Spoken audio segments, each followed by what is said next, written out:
Aujourd'hui aussi, il n'y a pas une tendance à commercialiser ces choses-là Ah ben oui, pour les rendre rentables. la commercialisation suppose en effet que chaque espace soit isolé, qu'il puisse être vendu comme on vend un kilo de sucre, utilisé comme on utilise une machine bien spécialisée. La spécialisation de l'espace est un des phénomènes que je cherche à analyser et qui correspond à la spécialisation de plus en plus poussée, à la division du travail parcellaire, de plus en plus poussée, de plus en plus spécialisée dans l'ensemble de la société. On en vient à spécialiser les espaces. Or, l'espace spécialisé est un espace mort.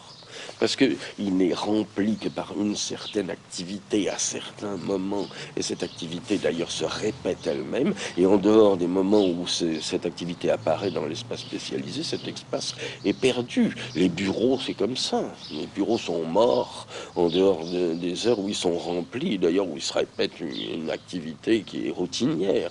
Et ainsi de suite. Alors cette société comme ça s'enlise dans ses propres espaces spécialisés, fragmentaires, isolés les uns des autres. C'est pourquoi j'insiste beaucoup sur le sens extrêmement large que je donne au terme ségrégation. Vous êtes en train de faire le procès d'une science assez nouvelle qu'on appelle l'urbanisme, qui est justement l'organisation des espaces. Alors ça irait plutôt contre le désir populaire. La question de l'urbanisme est particulièrement délicate. Bon. On a mis entre 1960 et 70 des espoirs illimités, insensés dans l'urbanisme. On allait constituer une grande science nouvelle et une science immédiatement efficace, une science de la vie sociale. Bon, l'échec est complet, total, absolu. C'est un échec du point de vue scientifique. Comme je l'ai signalé à maintes reprises, on n'a même pas été capable de faire une épistémologie de l'urbanisme, de dégager des propositions scientifiques. Quant aux résultats pratiques, il est aberrant. En fait, l'urbanisme s'est réduit à un mélange de considérations idéologiques et surtout de mesures administratives prises selon un compromis plus ou moins habile entre les décisions du pouvoir et les intérêts privés.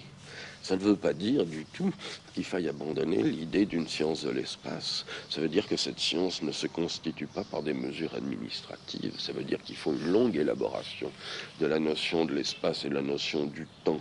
Et c'est à cette élaboration de la notion de l'espace et de la notion du temps, ou si vous voulez, de la notion du temps-espace, que moi je me consacre, parce que je ne pense pas du tout que ça soit fini, qu'un échec administratif, qu'un échec de la planification urbaine par la voie autoritaire soit un échec définitif.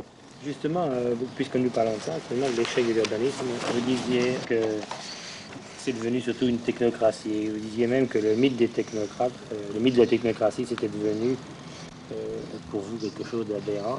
Oui, moi j'ai très violemment attaqué les technocrates et la technocratie, parce que, comme vous avez repris l'expression, c'est un mythe. En réalité, il y a très peu de technique dans tout ce que nous connaissons, dans toutes les applications à la vie quotidienne.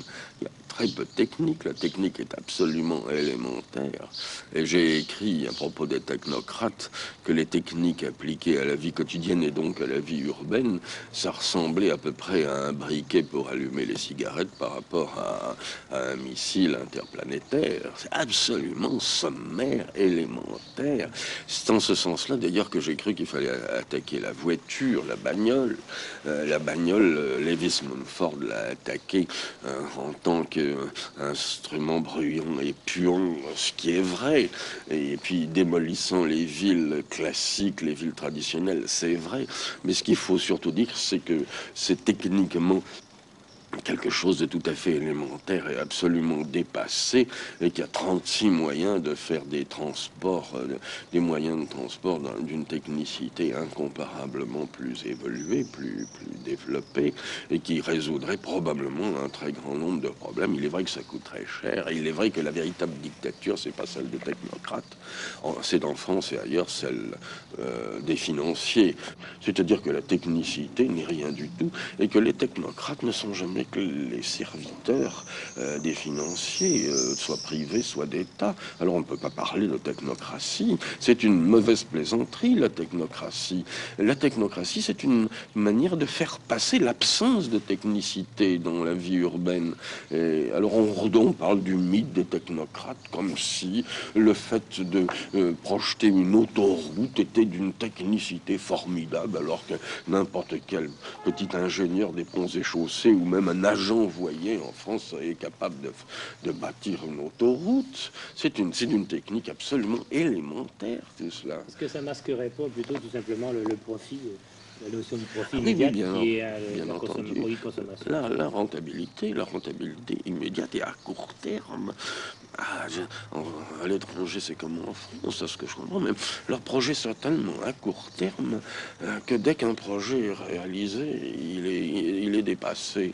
On construit un boulevard périphérique à Paris, ça a l'air formidable, colossal. Les gens se disent ah quelle merveille technique. Puis il est même pas construit, qu'il y a des embouteillages à tous les coups. À Vous n'avez pas peine. l'impression que C'est l'automobile, toujours. c'est elle qui a le plus justement brutalement Oui. changé les villes, justement, qui étaient assez structurées, assez Oui, oui, équilibrées. mais l'automobile a tué les villes, elle a tué la vie urbaine, elle tue encore beaucoup plus que ça. C'est un instrument de déculturation et d'anti-civilisation extraordinairement efficace. C'est le type de l'objet que l'on présente comme objet de consommation durable et dont on aménage l'obsolescence de façon à ce qu'elle se détériore aussi rapidement que possible. Ça a l'air d'être universel. Comment se fait-il qu'on n'a pas trouvé autre chose que tout le monde Eh continue bien, il faudrait, j'en m'en tiens à cette idée qu'il faudrait employer des techniques prodigieusement développées, mais je ne sais pas, les trottoirs roulants, les escalators, les véhicules sur coussin d'air, enfin toutes sortes de choses qui seraient beaucoup plus perfectionnées que l'automobile. À propos de cette faillite de l'urbanisme, vous dites que les urbanistes font plus d'esthétique qu'autre chose. Ils oublient, ils ignorent ce que c'est qu'habiter. Vous allez jusqu'à dire qu'on n'habite pas des lignes, on habite des logements, on habite... Ben oui, à tel point qu'on ne sait plus ce que c'est qu'habiter, on ne sait plus même ce que c'est qu'un espace habitable. Quand je veux expliquer cette faillite de l'urbanisme, j'avoue que j'hésite encore. Je ne sais pas quelles sont les causes essentielles. Je crois qu'elles sont tellement multiples qu'on a une certaine peine à les analyser. Et cette perte de l'idée ou de la représentation de l'espace habitable, de l'espace habité, de l'espace qui est l'œuvre d'une activité humaine aussi importante que le jeu, le rire, l'amour, le travail, et qui est l'habité. La disparition de cette perception, à mon avis, fait partie des symptômes qui à la fois paralysent la connaissance et l'imagination et l'emploi d'une partie à notre disposition, à la disposition des architectes et des urbanistes, des techniques. Il y a là quelque chose de vraiment étonnant. Alors, vous savez, ce qu'il faut dire à ce sujet, c'est que ce ne sont pas les savants, ce ne sont pas les architectes, ce ne sont pas les urbanistes qui ont retrouvé le sens de l'habiter. C'est à travers la poésie et la philosophie.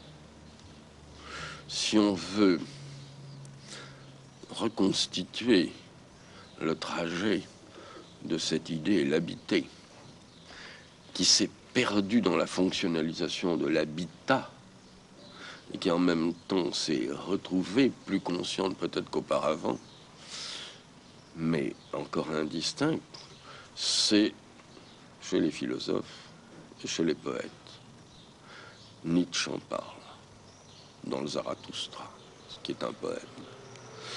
Heidegger en parle, c'est un philosophe. Bachelard, un philosophe français, en parle dans sa poétique de l'espace, où il décrit une maison comme celle-ci.